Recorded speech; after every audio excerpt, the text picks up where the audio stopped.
Okay, so our next speaker is Efrain Rodriguez, one of the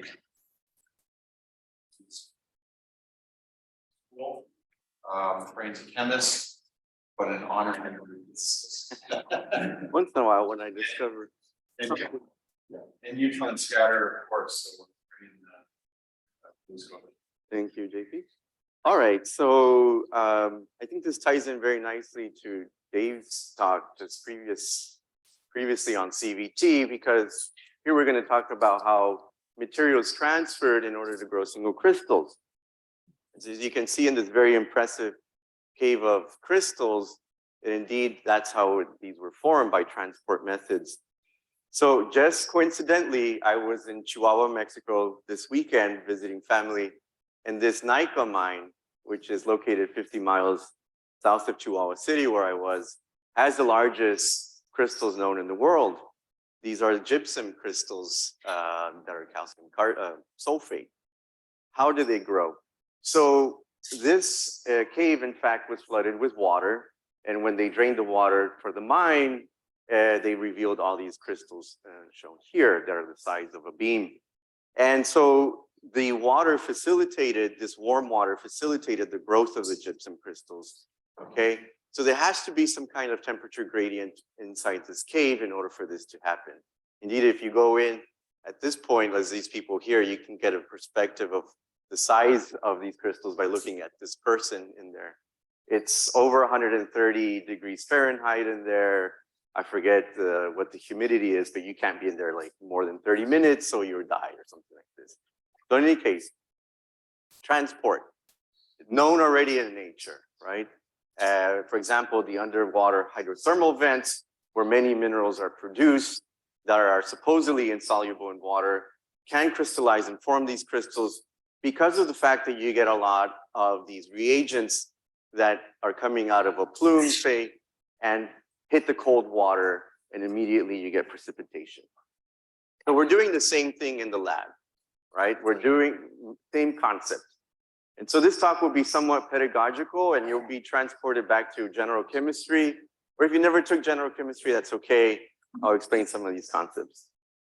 So there are three transport methods that we really want to cover in this lecture: chemical vapor transport, or CVT, all right, which is where we use a transport agent, as Dave just described, in order to pick up that solid, vaporize it, and transfer it to the other side of the tube, and form crystals.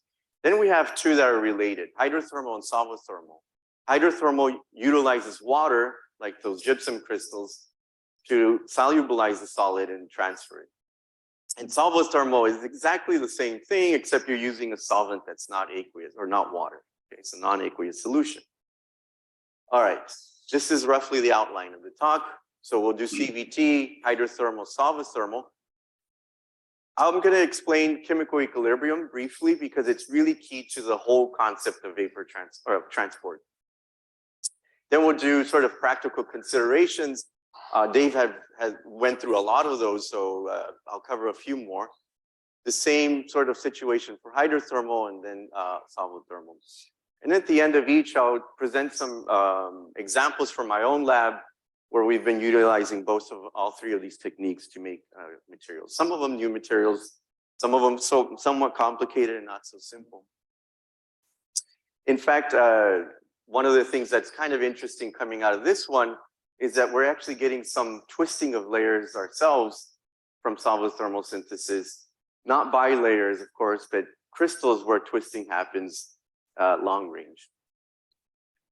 All right, so let's get started on CVT. All right, so CVT, as Dave was presenting, gives you really nice millimeter or larger quality crystals.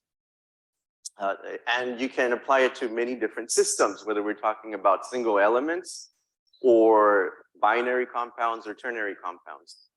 One thing that's kind of interesting about CVT is that it's also a purification technique, right? So it started out actually in making single elemental materials, say like here, like black phosphorus, sometimes pure metals like nickel and so on. And it can be applied also to 2D materials. And so very, very useful, especially as Dave said, if you want to do exploratory work. So you're not going to get industrial sized crystals, of course, but you can do exploratory work and discover new materials or new physics, perhaps, when you do this. This is just another example of transition metal dichalcogenites, since many of you are probably interested in them. Here in the audience, you can do selenides, tellurides, different transition metals. And indeed, you can also do different poly types and also different anion substitutions in such with using CVT. So it has a lot of power to do exploratory work, even in known systems.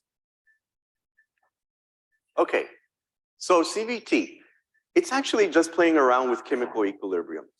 So you have, typically you have a closed ampule. You can do it in an open system, but that's not really so common. And that's really getting more into chemical vapor deposition rather than CVT. So typically it is a closed ampule, okay, as your reactor. And we have two zones, what we call the charge zone and the growth zone. It's shown in this ampule here. When you put it in your furnace, you want to establish that temperature gradient. So you have a T1 and a T2. Depending on the thermodynamics, you'll decide on where T1 and T2 will be. All right. So there has to be a temperature gradient. And as Dave said, you don't necessarily have to have a 2-zone furnace or a 3-zone furnace. You can do a single zone furnace, because guess what? A single zone furnace itself will always have a temperature gradient, of course, right? So the key thing is to measure the temperature profile as a function of distance through your tube furnace with thermocouples, and then get a really good sense of what that temperature gradient is. Okay. Next, chemical equilibrium. So this is where I said we come back to Gen Chem a little bit. If we have A plus B going to C plus D, in equilibrium, we can say that the back reaction also occurs. In other words, C plus D decompose to go back to A plus B, right? And in chemical equilibrium, we're either talking about solutions or gases. In this case, since CVT is a gas-mediated growth, I've written it out as gases here. So every spontaneous process is driven by a need to reach equilibrium, whether we're talking about physics or chemistry. In chemical reactions, we want to calculate once that equilibrium is reached. So once equilibrium is reached, the system is no longer dynamic, okay? Except at the molecular level, right? There's always a dynamic aspect at the molecular level, because C plus D always goes back to A plus B, all right? And back and forth, back and forth. So we have to develop a convenient parameter for that. We call it the equilibrium constant, K. All right. The law of mass action is a very convenient empirical way to think about chemical equilibrium. And so we simply take it as the products over the reactants. And we only consider gases or homogeneous solutions. Okay, so heterogeneous solutions can be tackled, but you have to leave out the solid. The solid and pure liquid cannot enter into the law of mass action for the equilibrium constant, all right? So here is equilibrium constant for gases. We just take the partial pressure of C and D over the partial pressure of A and B. And we raise them all to the little c or little d, which is the number of moles of each. Okay, that's how you formulate the law of mass action. You'll see why this is important in a bit. Here's using the law of mass action to describe two CVT important reactions. So you have molybdisulfide, and say you want to use bromine as your transfer agent. You're going to create molydibromide plus sulfur. So when you're thinking about CVT, you have to think about the chemistry. What is the reaction going on in your tube? What are the gaseous products and reactants in the tube? Okay? All right, because that'll tell us about the thermodynamics that we need to describe the system. So you would write out the equilibrium constant this way. Notice that I did not include the molybdisulfide because it doesn't have a pressure, right? It's a solid, so we leave it out. Same for zinc sulfide plus iodine as the transport agent to make the equilibrium constant formulated that way. Now, the next step is maybe something that takes you all the way back to high school, the Chatelier's principle, right? It's like Newton's law of for every reaction, there's an equal and opposite reaction, but now in chemistry, right? When a system is in thermodynamic equilibrium and subjected to an external stressor, let's say a change in molar concentration, temperature, pressure, and so on, or volume, then the system will counteract that external stressor in such a way to reach a new equilibrium, okay? There are two very easy examples. One is we stress the system by increasing the pressure, the partial pressure of species A, let's say. The system will act to then decrease the partial pressure of A by making more of, say, C or D, the product, all right? Okay? So it'll move to decrease A. Now, increasing the temperature, the reaction moves in the direction to absorb heat and decrease the temperature, okay? And so that's actually a very important one because that means whether your reaction is endothermic or exothermic, your CVT setup will be different. All right, so here's an example of applying Le Chatelier's principle, changing temperature. And this is kind of the easy way to think about it. There's, you know, the full-on thermodynamic way, but what we can do, we have an endothermic reaction. Essentially, N2O4 gas decomposes to NO2 gas, which is colored brown. And you can see that at higher temperatures, you get this product, and at low temperatures, you get this colorless one. All we do is we write the law of mass action and put heat as a reactant for an endothermic reaction, okay? For an exothermic reaction, we would put heat as the product and not the reactant, okay? And so for an endothermic reaction, turning up the heat will make more product. For an exothermic reaction, turning up the heat will decrease the amount of product. All right, that's as simple as that. All right, so now practical considerations for CVT, knowing chemical equilibrium and Le Chatelier's principle. First, well, you find the tube furnace where you can apply temperature gradient. You'll have your charge zone and your growth zone. Second, find out whether the reaction's heat of formation is exothermic or endothermic. Step 3, assign T2 the higher temperature and T1 the lower temperature accordingly. So this configuration is for an endothermic process here. You want the T2 to be where the charge zone is. In other words, you want it to be hotter on this side and cooler on this side because you push the equilibrium at the cooler zone to make your reactant, which was, you know, your moly disulfide or whatever it was to crystallize over here. Okay, so that's all it is. And Dave had this reference in his slides, and so I'll point it out again here. This Binweiss, Glaum, Schmidt, and Schmidt is a really, really nice book. The first one is by Schaefer on CVT. Okay, so coming back to the thermodynamics of it. So what you want to do is find the thermodynamic data on the reaction between the solid of interest, what you want to grow, and the transport agent, whether it's iodine or bromine, okay? Or, you know, any halogen producing agent, say like aluminum trichloride or whatever, tellurium tetrachloride. Okay, then you want to get to conditions where that equilibrium constant is as close to 1 as possible, all right? As close to 1 as possible, all right? Because then that means you have a really nice equilibrium between product and reactants. So you want to avoid extremes. In CVT, you want to avoid extremes. You want to be as close to that equilibrium as possible for optimum growth.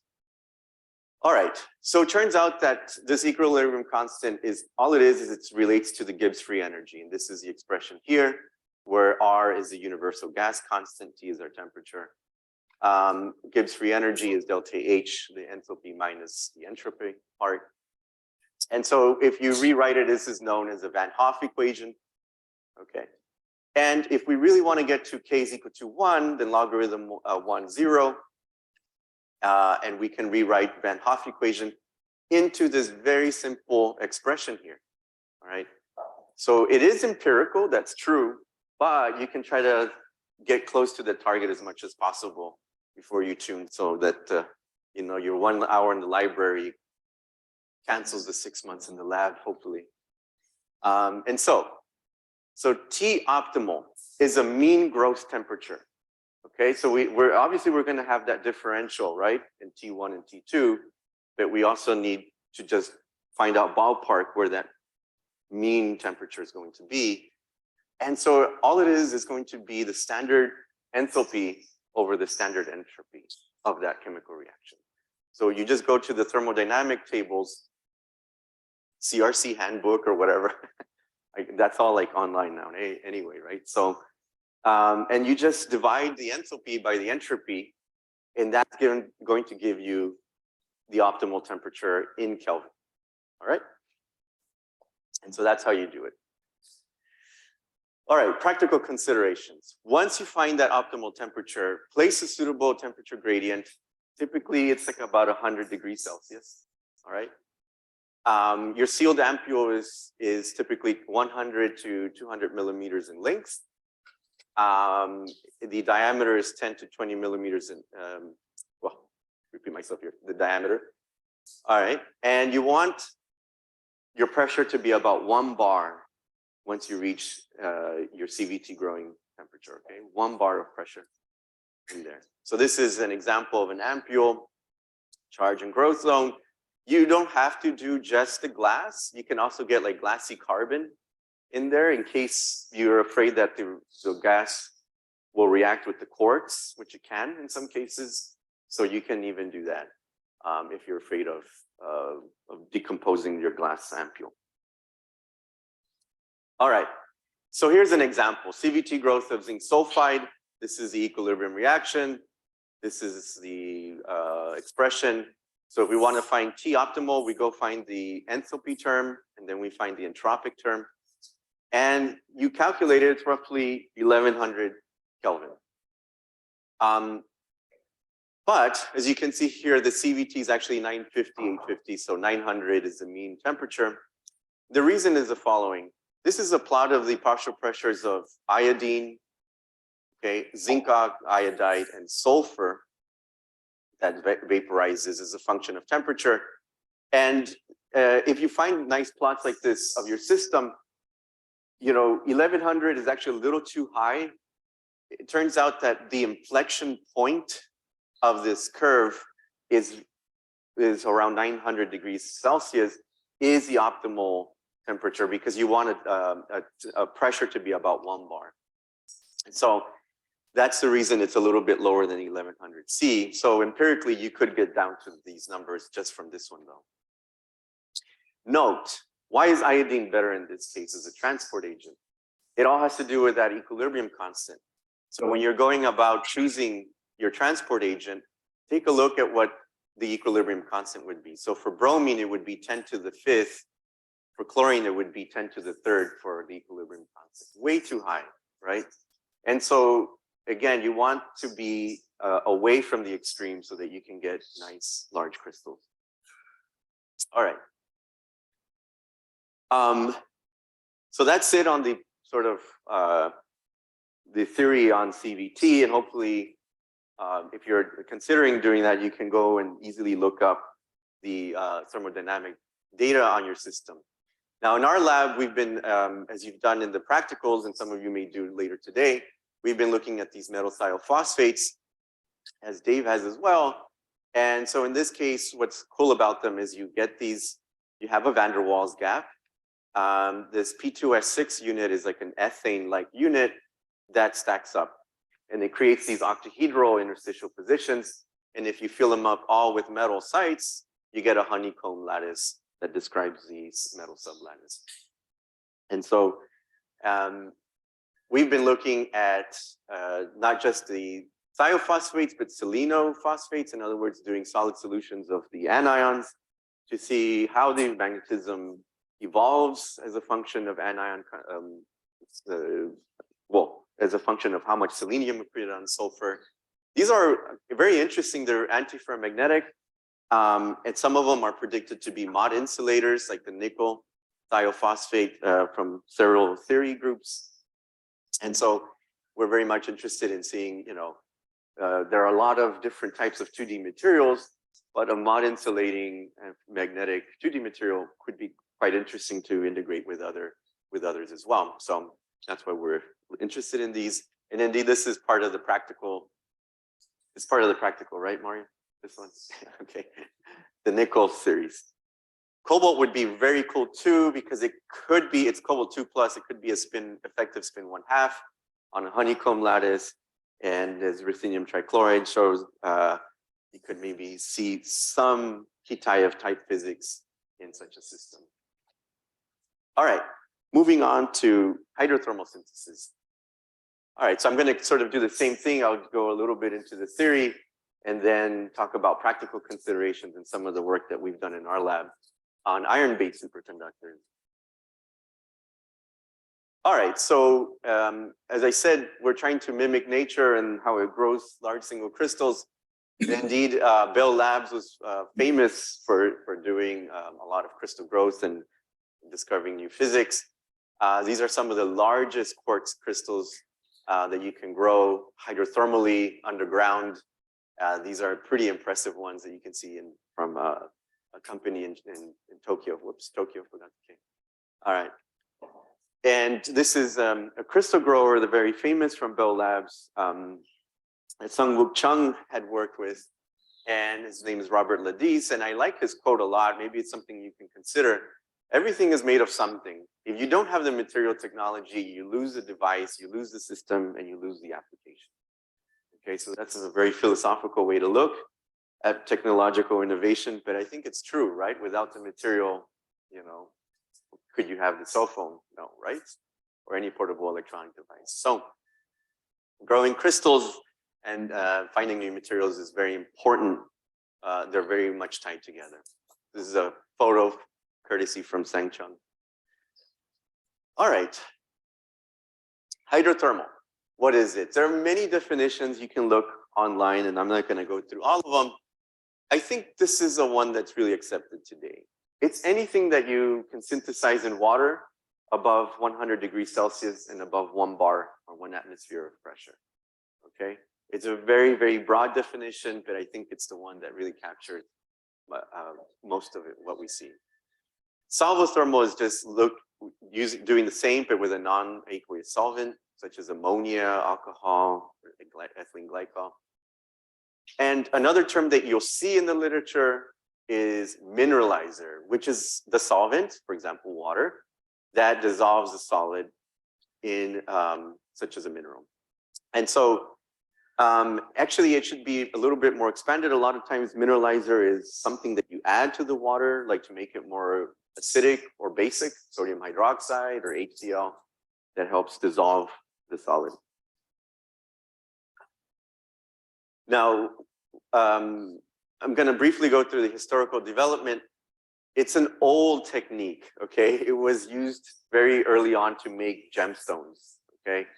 And so then it was developed to make more metal oxides, for example, barium titanate and other materials like that. So very, very useful for oxides.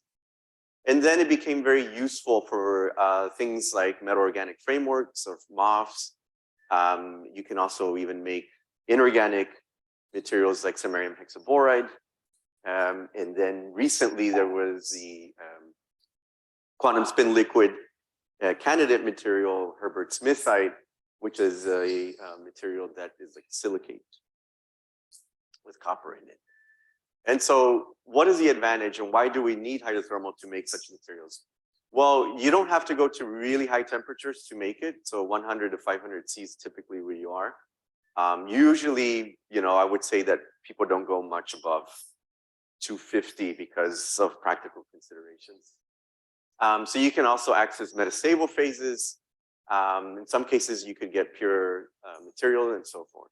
It's also a low energy process, so it's cheaper, right, than say, I don't know, image furnace or something.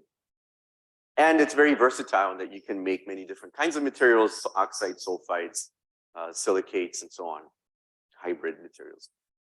So why do they dissolve in water? Because all these things you would not expect to dissolve in water, right? And it has to do with the following. It has to do with the viscosity and the dielectric constant of water under hydrothermal conditions. You want the viscosity to be low enough so that you can diffuse the material or transport it to the growth zone. And so you need to be careful also that it's not too diffuse so that you can get single crystals. The dielectric constant. So water is polar, and if you're trying to dissolve something like silica, it's not a very obvious solvent to use because we use these, like dissolves like concept. But it turns out that water under hydrothermal conditions changes its dielectric constant. And so if you look at the viscosity and the dielectric constant of water as a function of temperature, once you're under hydrothermal conditions, which are all of these here, you can see that the viscosity drops quite a bit, and so does the dielectric constant. Indeed, above the critical point, you can see that it's basically unchanging and it's close to 1. So then it's no longer considered such a polar solvent anymore under those conditions. Okay. All right, so many times you'll look at a phase diagram for hydrothermal, and what you'll see is the following. You're trying to find out what the pressure will be versus temperature in your autoclave. Sometimes we loosely call it a bomb, even though we're told not to say that, right? Because someone was talking about doing hydrothermal in a bomb on a plane and anything. Anyway, so yeah, so don't say, maybe say autoclave, get used to that word. All right, so it's a apparatus, high pressure apparatus, and it can take quite a bit of pressure because it's stainless steel apparatus. And a lot of the times we stay in the 150 to 200 degrees Celsius range. And what you see here are these curves that tell you about filling, how much you fill with your water into the bomb. And so obviously, if you're at 90%, you're gonna kick up your pressure really high at low temperatures. And you need to be careful on how much you fill.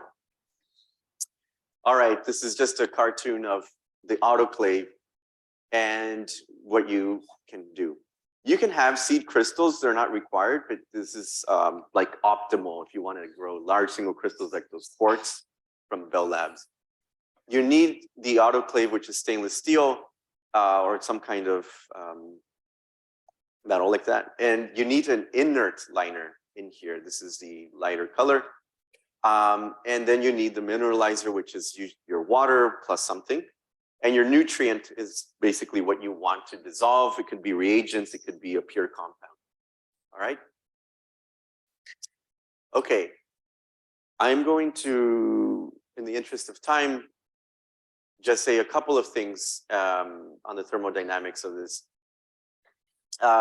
Thinking about the Gibbs free energy as a function of temperature, pressure, and moles is going to connect us to how we think about transport here. All right.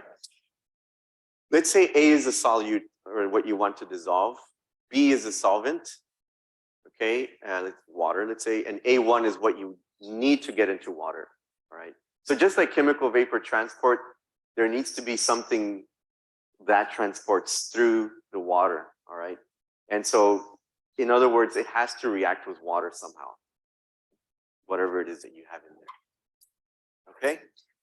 And to get to the chase, if we're looking at the derivative of the free energy with respect to the moles of what you're trying to dissolve, it's the difference in the chemical potential of the species that goes into water minus what you're trying to dissolve.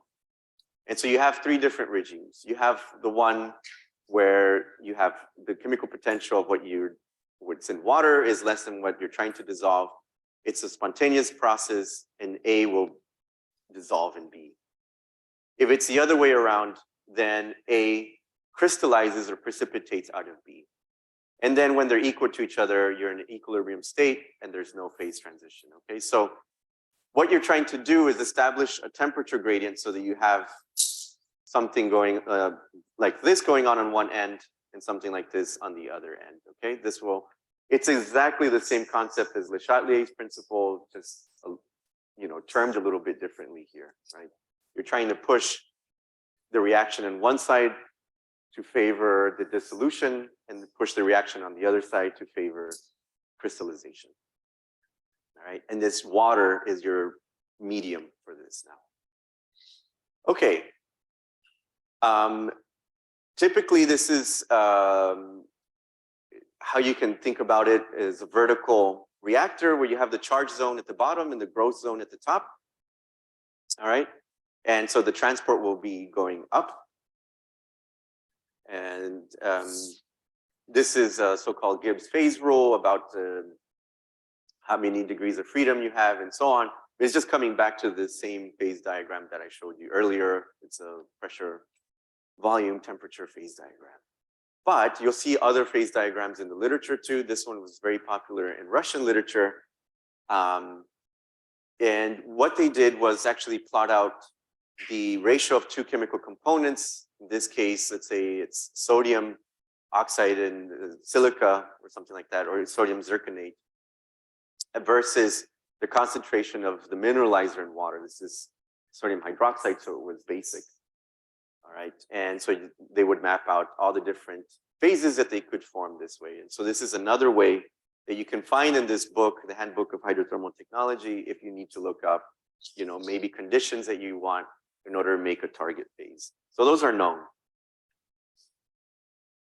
I would say that most of what I've talked about is thermodynamics of crystal growth, and I haven't said very much about kinetics. This is hard. Kinetics is hard in the crystal growth process for CVT, I would say, and hydrothermal, because it's not very well understood. And I'll show you what we're trying to do to better understand kinetics. In the hydrothermal process, you have a stainless steel, so essentially a black box, right? You can't see what's going on inside, and so it's hard to know how fast you're crystallizing something. And so in general, though, you want the diffusion to have a low energy barrier, and you should know that the largest activation barrier, since we're talking about kinetics, is going to be the crystallization process itself, okay? It's not so much the transfer across from the charge zone to the crystal zone, but the crystallization itself. For hydrothermal, the pressure doesn't play a role. It's the molarity that plays a role. Okay, what you want in the autoclave, you want it to be inert. So you need to think carefully about what you're putting in there: acid, base, oxidizing agent. Easy to assemble, disassemble. Leak proof, so it must be hermetically sealed, otherwise you lose all your solvents. These are a list of all the different kinds of autoclaves. Actually, from the very beginning, it was just pure Pyrex tubes and quartz tubes. You can do that, but you have to be aware that you could have obviously an explosion very easily in your lab, in your tube furnace. And then you can have, of course, metal liners. This is what they look like. You have the reason why 225, let's say, is a practical upper limit for temperature is because many times when you buy these, you get a Teflon cup, a Teflon liner, and that starts to decompose above that temperature. And so that's why many times people synthesize under that temperature. So this is the Teflon cup where you fill in your solvent and your reagent. And there are many different designs so that you can seal them well. There are even screw top ones that you can do like these here, just hand tighten. All right. I'm gonna go into that. You can get all Teflon ones if you want to do like really fast synthesis. Instead of waiting, days or maybe a week, you can do microwave assisted hydrothermal synthesis, okay? In this case, you're probably not looking to grow crystals. You're probably looking to make like nanomaterials or something like that. All right, an application of hydrothermal. So we started working on these iron selenide superconductors because there's something very interesting about them. Through hydrothermal synthesis, you can insert this lithium hydroxide layer in there. And it turns out that in solution, you have iron 2+, and it goes right into the lithium plus site. And what it does, it raises the critical temperature from 8 Kelvin in iron selenide to 43 Kelvin, which is pretty impressive.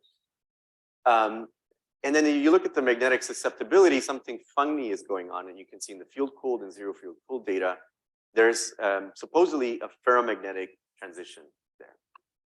And so this was known as a magnetic superconductor, the magnetism arising from the lithium hydroxide layer. So we wanted to know that, whether it was, it could have a spontaneous vortex lattice. This is what Jeff Lynn was very much interested in, so we worked with him on this problem. So what we did is because we're working with neutrons, we did pure lithium-7 because lithium-6 is neutron absorbing. And we did it in D2O, as Dave said, you know, you want to minimize hydrogen scattering, so you can use D2O. I don't think we had any screws in there by accident, but you know, it's iron, so it doesn't matter. And so lithium deuteroxide is our mineralizer, actually, with iron metal. And then we use, there are many, for cacao-genides, you can use different sources. Selenourea is a really, really good one for selenides. Thiourea with sulfur here is a nice one for sulfides. And you can see you don't work with very much, 10 milliliters of D2O and so on. All right. And so you can make the material this way.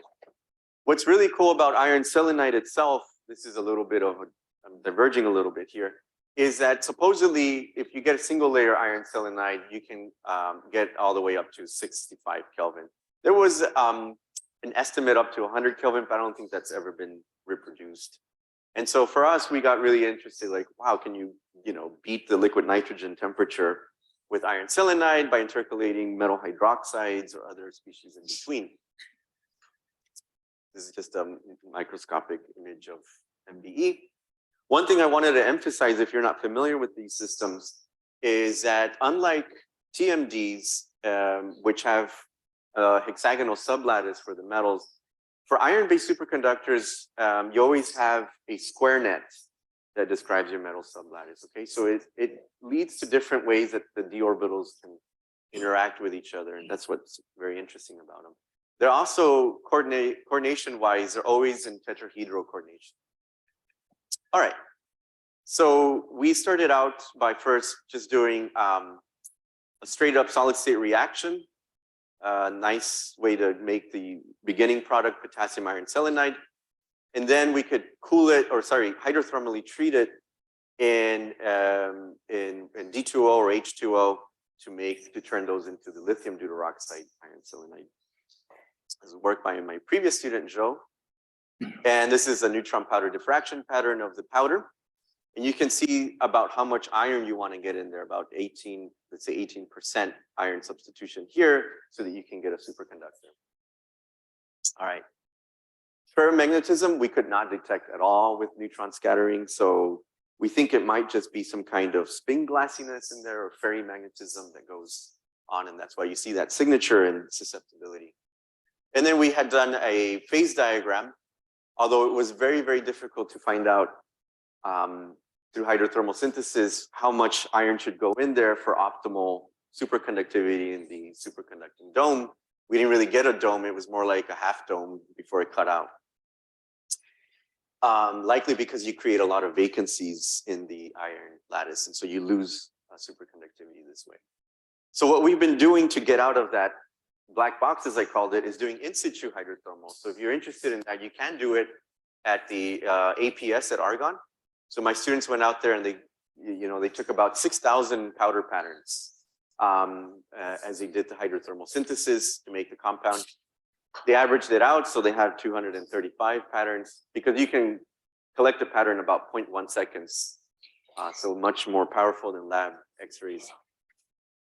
And this is the setup that they have there. So it's just, you backfill it with helium for pressure, and then you can heat it up with a heat gun, essentially, with the thermocouple in there to get to your temperature. And this is just a Rietveld analysis of one pattern So you can see you can get a pretty good fit. And then they do fits to all 235 patterns. If you're interested in doing something like that, happy to give you our code. You can do sequential refinements. What was very interesting, and I'll just point out this diagram here, is the concentration of iron on the lithium site. As you can see, it goes up to about 20%, and then it completely drops out after, say, 400 minutes. So that's why you have a lot of times problems with reproducibility of getting a superconductor, because the iron is basically moving in and out of this position under hydrothermal conditions. And here is where the optimal superconductor is, essentially, the 43 Kelvin one. All right, I'll end on solvothermal synthesis. I think I have maybe 10 more minutes or 5 more minutes. Okay. What you do is basically you replace water with another solvent. These are typical ones that you find in literature. They have similar or lower dielectric constants. In some cases, you want it to be as similar to water as possible. But in general, if you look in the literature, people like these. They have high boiling points and so on, and they're easy to work with. All right, DMSO, DMF, ethylene glycol. What we've been doing in my lab is trying to, this is sort of a theme of one of my grants, is non-central symmetric quantum materials to make either polar materials or chiral materials, breaking symmetry essentially. And the project is using solvothermal methods to do so. And so what we've been doing is playing around with these layered metal chalcogenides, either the superconductors or ferromagnets, depending on the transition metal, and then putting in these molecules here that form under solvothermal conditions. I'll tell you what they are in a bit. So other solvents, you can use these so-called amine ligands. This is ethylene diamine. This has been our favorite one to use, this organic ligand here. And it has the proper, it's very close to water in its viscosity and its dielectric constant. So that's why we really like it. But also what we found is that it makes these little molecules, these complexes that go in between the layers and intercalate between them. And so we've played around with different sizes of them, different configurations. This was called 1,2-diamine propane. And this is a cyclohexane version of it. And you can indeed make all these compounds pure. But the only issue that we have with solvothermal right now is trying to get better and larger crystals, higher quality crystals. That's the big challenge with this method. All right. And so one of the interesting things that we found, though, is twisting. This was what I alluded to earlier, using solvothermal to grow these iron-based superconductors. As I said, the iron-based superconductors are square nets. And so if we focus here on these diffraction pattern from TEM, you see that what we found was something fairly complicated. It didn't look like nice tetragonal square symmetry when we did diffraction patterns on these, but rather a lot of superlattice reflections. And it turned out that it actually, it's 2 different layers twisted from the orange one. Let's call this one 0 degrees, about plus or minus 26.5 degrees. Okay, so we kind of were scratching our heads and trying to understand what's going on here. And because it could be many different things, right? You could have layers stuck to each other like crystallites with grains and so on. But what we found from the crystallographic literature is a concept called coincident site superlattice. Okay, and so these layered materials, I'm very impressed that you can stamp them in any angle, but under thermodynamic conditions, it seems like these materials like to be twisted by certain degrees, okay? And they twist by certain degrees to make what are called coincident site superlattices. What that means is that this layer on top wants to twist with respect to the layer on the bottom to make this supercell here. Okay, and that's very well understood for cubic materials and also for hexagonal materials. Since we're working with tetragonal, we can use, of course, the 4-fold axis of the cubic one, and we use that to construct these coincident site superlattices. And so there are 2 different ones that we could definitely index from TEM diffraction. One is this 36.87, and one is this 22.6 degrees.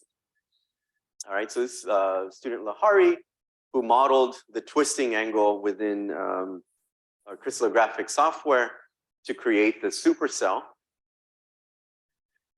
And also, oops, let me go back, for this 36.87.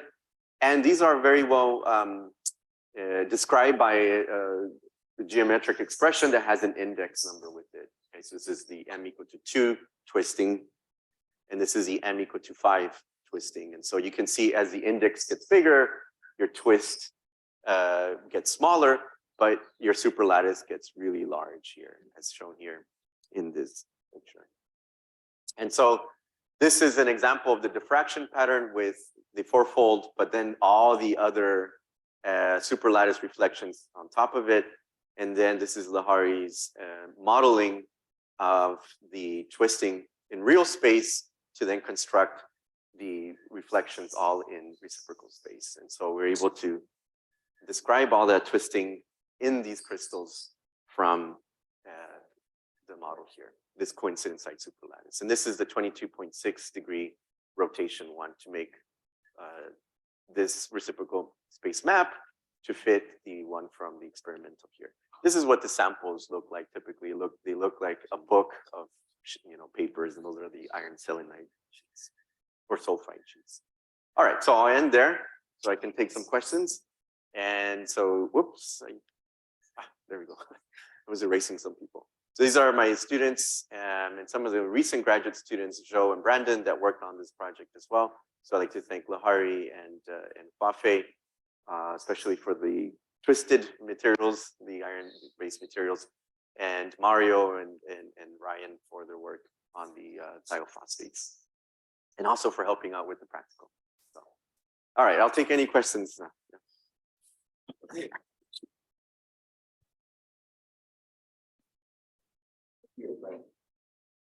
Questions, please. This might be a super basic question. I have no experience with CBT. Mm-hmm. But when you, sorry, it is a super basic question. So when you initially create this like halogenated compound, yeah. Is that what you're trying to crystallize, or is that an intermediate that you then react with some other thing on the cold side to crystallize? Yeah, so that's an intermediate. In fact, if you were to write out the chemical reaction as an equilibrium, that vapor species is on the product side. Okay? Right. And so that's not what you want, right? You want it on the charge zone, right? To develop it in the charge zone, but you want it to decompose on the crystal growth zone so that it goes back to making the solid, say sulfide or whatever it is, okay? So, but it needs to be something that is volatile, right? And a gas. Otherwise, you won't have any CVT at all. Okay. All right. Does that make sense? So then I guess I'm a little confused, but like, so you're starting with it seems like you're starting with the same material that you're crystallizing. Absolutely. Oh, Yes. okay. Yes. Exactly. No, that's a very key point. If you're going to grow molybdisulfide crystals, you start with molybdisulfide powder. I see. Yeah. Okay. Exactly. I thought the point was that you were volatilizing something with some intermediate and then reacting into a different compound that you couldn't get through other means.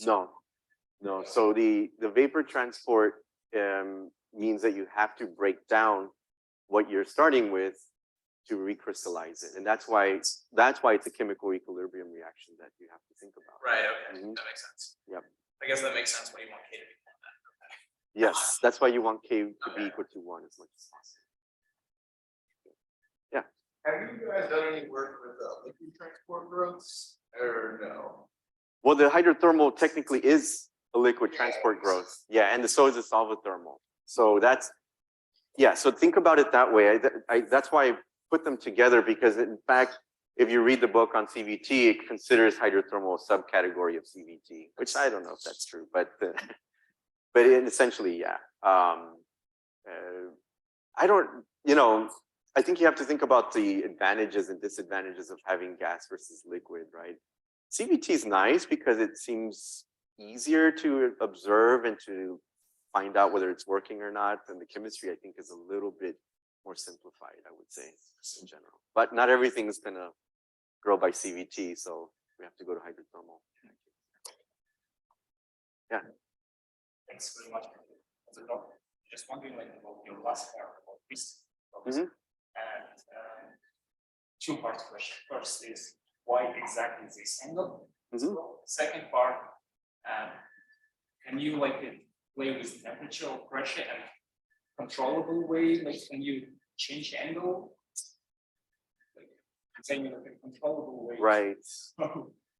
I would like to say yes, but no. Not yet, at least. Yeah, that's one thing. I mean, that's part of the research is to figure out what conditions would get you that, you know, the theta 38 and which one gets you the 22 degrees. But essentially, you only have like the m equal to 2, 3, 4, 5, etc. indices. And what it is why is it called coincidence site? Because essentially, this iron has to stack up with the iron in the next layer. And so does this one. So that they're united at the cell edges, cell corners in this case here. And so that's why it's called a coincidence site, because that's when they match together. Okay. I think what could be playing a role actually is vacancies in some of this. I think they create some kind of Coulombic interaction between different layers. And so that's my best hypothesis right now. And that, you know, under solid thermal conditions, you have ordered vacancies, and that's why you get certain coincidence site lattices and hence certain angles. But we don't have like right now we don't have a recipe to say I want that angle and I can get it. Yeah, but that's a very, very good problem.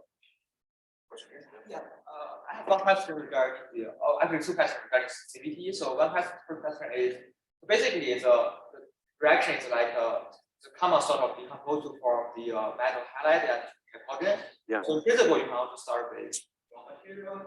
So like, is it necessary to always start with the compound or with both fine? It'll simplify the chemistry for you if you start out with the compound that you already have, because then you can just look at, say, the thermodynamic data that, you know, is for that compound reacting with that halogen or whatever, and you can then start, you know, guessing the temperature gradient, etc. Right? If you start out with, say, molybdenum metal and sulfur powder, you know, that could work. But, you know, you may be crystallizing other things in there maybe as well, right? Maybe pure moly or something that you make. And so I think if you want, you know, just to have the pure compound, you should start out with the pure compound. Yeah, as a powder. I see. So my other question is like, so I think is vapor transport, your chemical equilibrium constant is different at the photon and boson. So yes, for you to transport it. So how somebody to pick between the temperature difference have a like an optimized relative? Right. So it's, you know, so you have an optimal mean temperature, which we find, right? And then the temperature difference is given by the partial pressure difference. And so that was what I was alluding to in the inflection point of those curves. And it seemed to me, from what I could tell, it's about 50 degrees plus or minus from that temperature, something like that. Yeah, and so that's why you want to, and of course, depends on the size of your tube as well, right? But I would say that, yeah, about for 100 millimeter, 10 centimeter tube, about 100 degrees Celsius. Yes. So for these enthalpies and entropies, for halogens reacting with disulfide, that's well measured and understood. Let's say hypothetically I have a uranium iron silicon ternary, which nobody's reacted to that particular ternary alloy, lots of halogens. Yeah. Is there anywhere I could go where it hasn't been measured? Is there one theorist has calculated it somewhere? You could see if there are other related reactions and use what's called Hess's law to get to estimate the entropy. Hess's law? Yeah, it's basically like you know, delta H of uranium plus tellurium to make this compound, and then, you know, delta H of uranium plus silicon to make this silicide, and then you combine them to make your tellurite silicide. You know, it's because it's a thermodynamic landscape, and so essentially, if one is, you know, endothermic and one is exothermic, they cancel out, and then you estimate, you know, what the delta H is on that. I hope that makes sense. In other words, you're looking at other chemical reactions that have standard enthalpies, and you add them up to make the reaction that you think happens to make that new compound, and your delta H, is also add up linearly for that. This sounded more like instead of an hour in the library, 3 months in the library, or 6 months. No, you can just also come to my Gen Chem lecture. And we'll try that. Yeah. So this is just basic chemistry question, I guess, related to the question before about starting from the basic ingredients versus. So when I look at picture of the graphene lattice, it really just looks to me like one big molecule, essentially. And when I look at, let's say, moly disulfide, schematic on the picture, it looks similar, like one big molecule involving, twice as big sulfur. But from what you're saying, I really should be thinking about this as, the small molecules then link together with weaker bonds to make one layer, and then the van der Waals. So I wonder whether this is like between graphene, which is really like you can't think about that broken into smaller units, versus moly disulfide, which should. Is this a smooth transition between these, or is it like there's, how should I think about things like poly disulfide? Oh, well, I put them together. I think when I look at something like that, I think of it as an extended structure and not a molecular solid ever. For those two examples that you just gave, okay? There are other materials where we call them hybrid, where you can have molecules like intercalated inside extended layers. But if I'm speaking very generally now, if the bonding is covalent in both directions laterally, then moly disulfide and graphene to me are similar. Now, of course, one's going to have, some ionic component to it because the bond is polar and the other one isn't. But I would hesitate to ever give moly disulfide a molecular description. Then why, if I'm going between in the chemical vapor transfer? one side, moly disulfide, the other side, not two. Yes. It's the same moly disulfide because in the chemical reaction itself, moly disulfide is not turning into a different kind of moly disulfide. Moly disulfide is turning into moly diiodide or something like that. Okay. In other words, this chemical vapor transport works by decomposing my extended moly disulfide, turning it into a molecule that can vaporize, and then that molecule reacts with another molecule to then remake my moly disulfide. Okay, so if you look at the chemical equilibrium equation, it's just that extended solid, whether it's black phosphorus or moly disulfide, reacting to decompose and then back react those molecules back reacting to making my extended solid.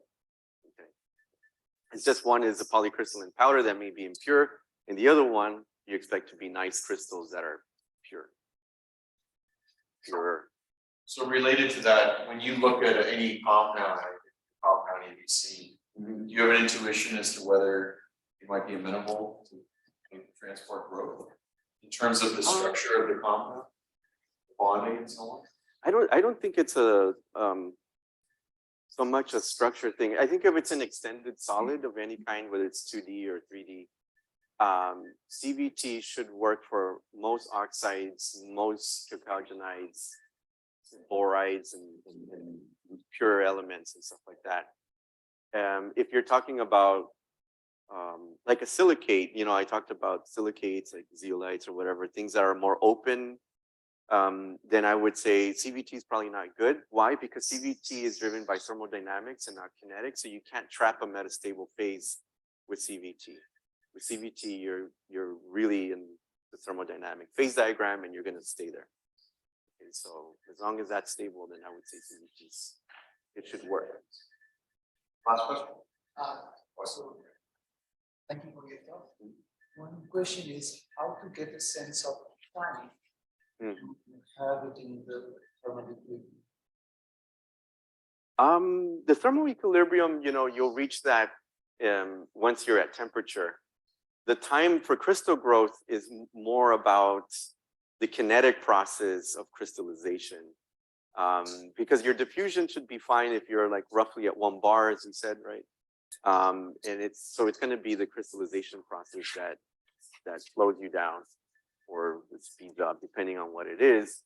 And as Dave said, you want to minimize nucleation sites, and so hopefully, if you do that, you have a few, then it's just going to grow those few nice single crystals. But I think the crystallization process is just going to be material dependent, right? And I think there I don't have a good sense of how you estimate the time, like beforehand. I think there might be just an empirical. What's the come up with that? Typically? Yeah. Well, typically we do a week. Mario, you've done up to 2 weeks, I guess. 2 weeks. 3 weeks, but that's because you forgot to turn off the furnace or something like that. 1 3 by 3 millimeters. Gotta get the size. But like, sometimes like polydisulfide, all the CVTs are basically minimum 1 week basically. Yeah. Because it's slow. That's why we get crystal. Thank you for explaining. For about a week, which is not 6 months. So There are some famous examples of 6 months. I just leave it in the furnace. Okay, last question. I have a follow-up question regarding the previous ones. So I think polydisulfide can also grow in CVT, right? You start from Right. oxide plus sulfur and it gets polysulfide. So when Right. you think about whether you want to choose CVD or CVT, what are the factors you will? Right, because CVD is an open system where you're flowing, right? And so from what I've seen on CVD is that you get very nice crystals, and I've seen those triangular looking layers that you get from polydisulfide, but I'm not sure how large CVD is with respect to CVT. From what I can tell, they don't grow as large as CVT. From what looks like. CVT? Really? 5 millimeters, maybe more. Okay, that's pretty large. Yeah. So if you want, because in CVT you're closed, right? So you're not going to lose material, and you're going for a whole week, So that's why you tend to get fairly large lateral dimensions. I see, and much thicker, right? Over. Yeah, much thicker. Correct. So these because they're 2D van der Waals materials. But compared to CVD, they're much thicker. Yeah. So mostly it's the material size is what we will take into. Right. But I think if you want something to peel many times, All right. CVT is good. But if you don't need to do that, maybe CVD is good enough, right? Yeah. Thanks. Okay, we better move on. So thank you. Yeah. Okay, so